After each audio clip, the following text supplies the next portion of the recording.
just noticed. The report is based on publicly available information as of January 2025. Oh no. Oh no, 2025. No, that's not what I asked for. Moonshot AI has released their newest AI model, Kimi K2.5, and it's been all the rage this week around the internet. Some people are even going as far as saying this might be their favorite model yet. So naturally, I had to test it out to see what the fuss is all about and determine if this really is something fresh or is it just another model that's hyped up by flashy marketing. So that's what we're gonna find out in today's video. It's gonna be a lot of fun, so let's dive into it.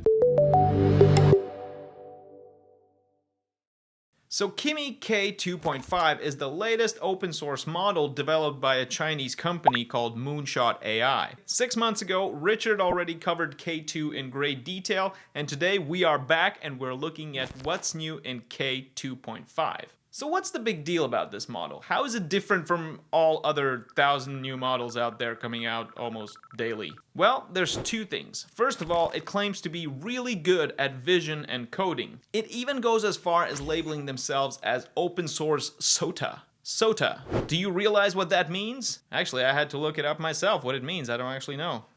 Oh, okay, so it means state of the art. Okay, well, today I learned. So anyway, it is full-on state-of-the-art on agentic benchmarks and vision and coding. And the second thing that stands out in this model is that it has a new functionality called Agent Swarm, where it is capable of spinning up to 100 sub-agents and 1,500 tool calls and run them concurrently, resulting in a 4.5 times faster performance. For this model, they used a new training method called Parallel Agent Reinforcement Learning, or Paal, and this means that the model can self-direct the whole agent swarm by creating a trainable orchestrator agent, which is basically running the show by decomposing tasks into parallelizable subtasks, and is keeping an eye on all of these agents to ensure that the whole operation doesn't fall into a serial collapse, which tend to happen with these multi-agent workflows. The way they solve this is by giving each sub-agent rewards at separate critical step stages, and this whole system lets K2.5 achieve noticeable performance gains. So we're definitely gonna test it out. Now, I'm not gonna go into too much detail about all of the different benchmarks, because honestly, every video I see now is always praising these numbers, and I don't even think we can trust these numbers anymore, to be honest. They can't even line up their benchmark graphics properly, come on. So instead, I'm going to be focusing on the two things they claim this model seems to be good at: vision and coding, and the new Agent Swarm functionality.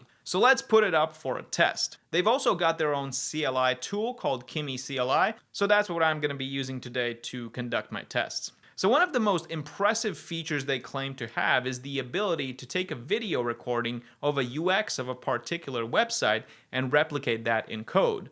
That's pretty impressive. So to test it out, I made a video recording of Apple's iPad Air product page with all their fancy animations and transitions, and I created a folder that contains only the file of this recording. And now I'm going to prompt K2.5 to make a promotional website for the iPad Air product based on this video. And before executing shell commands, it will ask if we want to allow it, so I'll allow it for this session.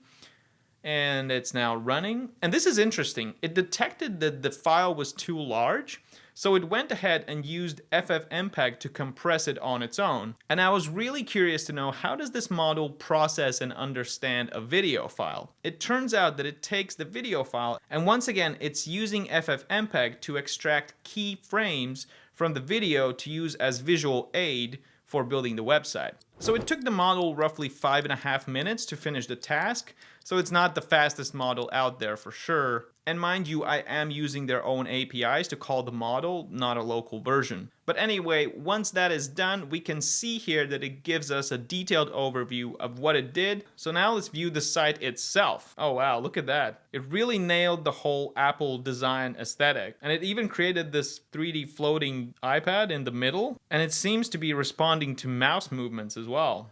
That's pretty cool. Then we get this nice carousel section with different windows. But unfortunately, it does not respond when I click on the dots, but it's still quite elegant. Then we get another section with some animations. Oh, and here we actually get a navigatable carousel with different designs. That's pretty cool. And then we get a couple of more sections, which all feel very similar to Apple's aesthetic. Honestly, this is pretty good. The fact that it was able to produce a nice looking website with all these animations just from a reference video and a short prompt is kind of cool. Alright, but Apple is a well-known brand. I'm sure the design aesthetic is definitely part of their model's training data. So this is probably a straightforward task for the model. Now let's try something more interesting and a little bit quirky. I've created another folder with a single image of Mr. Burns from The Simpsons. Let's see how creative Kimi K2.5 can get.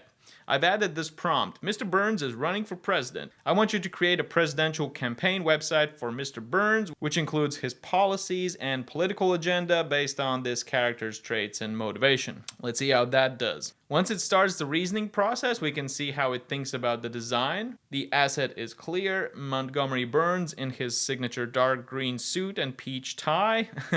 This is the key visual reference for the campaign's aesthetic. Pretty cool. And this section actually took even longer to finish. This was around 6 minutes in total. But now that that's done, again, we see a detailed overview of what was produced. And we can see here it added a vision section, a policy section, promotional materials, etc. And look at that, it even added a hidden Easter egg just for fun. Now that is super cool. Now let's see how the website looks. Wow, look at that. Excellence in governance. I'm making this country great again. For me. Oh, and there's a little nuclear button over there. What happens when I click it? Smithers, get me a coffee. That's cool. And there's even a detailed about page. And then there's prosperity. And the animations, they're so slick. Wow. So I guess Kimi K2.5 really knows how to create punchy graphics. It's obviously a lot better than all of those purplish slop designs that we've seen other models produce. And look at that, policies for the elite. Oh my god, there's so many good cheeky jokes here. That's amazing. Healthcare vouchers redeemable only at Burns Medical Centers. Organ transplant waiting lists sorted by net wealth. Border wall made of gold. What are people saying? Okay, here we get some Simpsons character quotes. And a contact form. And a campaign donation page. It even added a merch shop. Okay, but that section is coming soon. Yeah, because this is a static HTML page. Alright, now I want to trigger that Easter egg. How do I do that? Konami code. It says I have to input the Konami code. What is a Konami code? Oh, okay. The Konami code is a famous video game cheat code. Wow, I didn't know this. Once again, today I learned. So it's up, up, down, down, left, right, A, B. Oh, okay, there we go. We now get the big ha ha ha text over the page. And the slogan turns to excellent. That's pretty cute. But honestly, there are so many cool nuggets here that I'm just gonna leave a link in the description for this homepage so you can check it out for yourself later. The Simpsons fans might really appreciate this. This is really impressive, honestly. I didn't expect it to create such a fun website from just a single image and a short text prompt. Alright, but now I want to try the agent swarm function everybody's been raving about. So looking at their own examples, apparently the swarm feature is very good for tasks like gathering research for a certain topic, or any action really where you want a multi-threaded approach. But to test out this feature in all of its glory, it's best to use the official Kimi page and run it in their chatbot, because they have also added a bunch of cool visual elements and animations that really makes the swarm process look very cool. You'll see that in a second. So for this test, I'm going to ask the agent swarm to gather as much information as it can about different AI models, which ones are the most used, and I'll ask K2.5 to gather all this information and consolidate it in a well-formatted PDF document. And also, if you do want the model to use the swarm, it is useful to ask it to do so, because in one of my previous tests, I asked it to do a task And K2.5 concluded on its own that it didn't need to employ the swarm and gave me back some token credits. So if you really want to activate the swarm, just be sure to let it know. Alright, so let's launch our task, and as soon as it starts, we can see these cool animations Kimi has on their chatbot interface. And this is honestly something that I've noticed Moonshot AI is very good at. They really excel at having a very playful, very gamified user experience, which kind of makes the whole process of using their tools much more fun. And again, Kimi is being cheeky here about the whole process as the model assigns the agents, and it even gives ID badges to each of them. And we can also track their task completion statuses in real time. And as the agents are completing the tasks, we can also follow their progress on the main window. We can see the web pages they are visiting and the code that they are producing. And at this point, you can also place your bets as to which agent will complete its task the fastest. Once the agent completes the task, you can see a little bubble pop up above their avatar. So roughly 10.5 minutes later, my swarm has finished the given task, and we get this PDF document as a result. It appears that there's a text here, but I can't quite seem to see it. Okay, so I had to copy paste it somewhere to understand it. Okay, so it says coding models comparative analysis. Okay. Well, very bad design choice right from the start, but okay, let's not jump to conclusions. Let's look at the rest of the report. Okay, we have an executive summary here. Major findings: 81% of devs use or plan to use AI. 59% of devs run 3 AI tools in parallel. Okay, interesting. And we see here that Claude Code Opus 4.5 dominates the charts. And then we see market trends here.